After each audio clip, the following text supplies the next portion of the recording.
अस्सलाम वालेकुम dear students.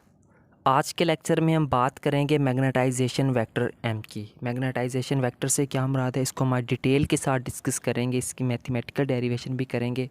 सबसे पहले हम स्टार्ट करते हैं मैग्नेटाइजेशन से कि मैग्नेटाइजेशन से क्या मुराद है। ठीक है, मैग्नेटाइजेशन वेक्टर को हम बाद में डिस्कस करेंगे।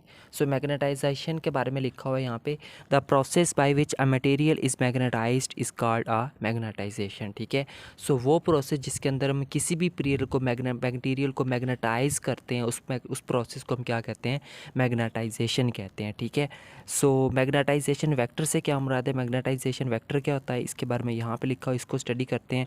The net magnetic dipole movement developed in a material per unit volume in the presence of external magnetic field is called magnetisation vector. ठीक है, मैग्नेटाइजेशन वेक्टर क्या होता है, हमारे पास ये होता है, हमारे पास नेट मैग्नेटिक डाइपोल मूवमेंट पर यूनिट वॉल्यूम, उसको हम कहते हैं मैग्नेटाइजेशन वेक्टर। इसको हम डोनेट करते हैं एम के साथ, और इसका जो ऐसा यूनिट है वो हमारे पास होता है ए ओवर एम। ठीक है, मैथमेटिकल एक्सप्रेशन की बात करें तो ये जो हमारे पास जो नेट जो है वो मैग्नेटिक डाइपोल मूवमेंट है वो हमारे पास ये, उसको हम एम नेट से डोनेट कर रहे हैं। ठीक है, और नीचे हमारे पास क्या है, पर यूनिट वॉल्यूम है। ठीक है, इसको हम कह देते हैं इक्वेशन नंबर 1। ये था हमारे पास मैग्नेटाइजेशन वेक्टर, उसकी थ्योरेटिकल डेफिनेशन ये आ गई, और ये आ गया उसका मैथमेटिकल फार्मूला। ठीक है, अब हम इसको मज़ीद एक्स को हम जो है वो एक्सप्लेन करते हैं इसको मज़ीद। ठीक है, नेक्स्ट देखते हैं यूनिफॉर्मली मैग्नेटाइज्ड मैटर। ठीक है, इससे क्या मुराद है, यहाँ पे देखिए, इसको देख लें थोड़ा सा।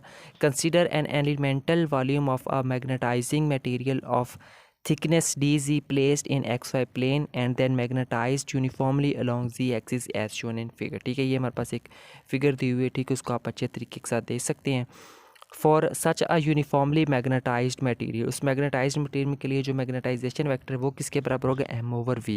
इसमें ये जो हमारे पास एम है ये क्या है, मैग्नेटिक डाइपोल मूवमेंट है, और ये वी क्या है, हमारे पास वॉल्यूम है। ठीक है, और ये कैपिटल एम क्या है, मैग्नेटाइजेशन वेक्टर है। ठीक है, इसको हम कह देते हैं इक्वेशन नंबर 1। ठीक है, यहाँ से अगर हमने स्मॉल एम की वैल्यू कैलकुलेट करनी हो तो ये वाला वी इस एम के साथ जाके मल्टीप्लाई हो जाएगा, तो यहाँ से हमें एम की स्मॉल एम की वैल्यू मिल जाती है। ठीक है, इस तरह ये जो हमारे पास जो वॉल्यूम, ठीक है, ये वाला जो वॉल्यूम है इसका, ये वॉल्यूम हमारे पास किसके बराबर होगा, डेफिनेटली वो हमारे पास होगा डी जे के बराबर होगा। ठीक है, इस वी की जगह पे हम क्या पुट कर सकते हैं, डी जी पुट कर सकते हैं। ठीक है, तो इसको हम क्या देते हैं, इक्वेशन नंबर 2। ठीक है, नेक्स्ट देखें, यहाँ पर हमारे पास मज़ीद लिखा हुआ है, if I is current flowing through the loop of area. अगर करंट हमारे पास उस एरिया लूप में से अगर फ्लो करा हो, then magnetic dipole movement is, तो हमारे पास मैग्नेटिक डाइपोल मूवमेंट किसके बराबर है, M is equal to I dot D A के हमारे पास बराबर है। ठीक है, तो इसको हम क्या देते हैं, equation number 3।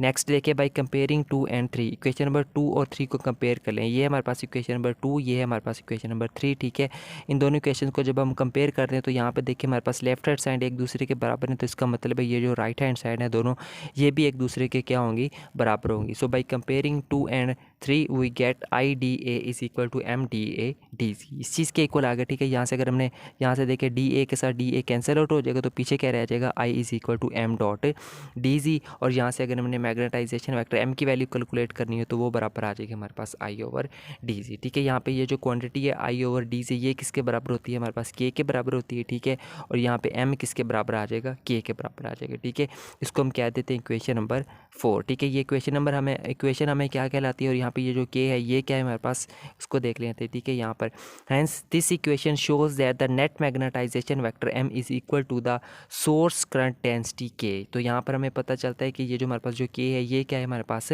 Source current density है, जिसको हम के साथ रिप्रेजेंट करते हैं। ठीक है, सरफेस करंट डेंसिटी। ठीक है, for a uniformly magnetised matter, किसी भी यूनिफॉर्मली मैग्नेटाइज्ड मैटर के लिए जो मैग्नेटाइजेशन वेक्टर है वो किसके बराबर होता है, सरफेस करंट डेंसिटी के बराबर होता है, जिसको हम के साथ रिप्रेजेंट करते हैं। ठीक है, where K is called surface current density which is given as K is equal to I over D C. तो के यहाँ पे हमारे पास क्या है, सरफेस चार्ज जो है वो सरफेस करंट डेंसिटी होती है। ठीक है, और इसकी वैल्यू क्या होती है, इसका फार्मूला क्या होता है, हमारे पास K is equal to I over D C के बराबर होता है। ठीक है स्टूडेंट, तो ये था हमारा आज का lecture about magnetisation vector M. ठीक है, इसका अभी आप स्क्रीनशॉट ले सकते हैं। ठीक है, इस पेज का भी आप यहाँ पे स्क्रीनशॉट ले सकते हैं।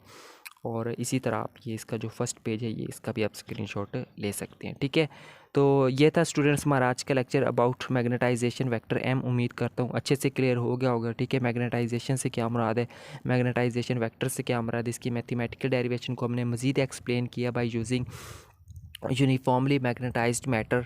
ठीक है, सो मिलते हैं नेक्स्ट लेक्चर में किसी और टॉपिक के साथ। तब तक के लिए टेक केयर एंड अल्लाह हाफिज़।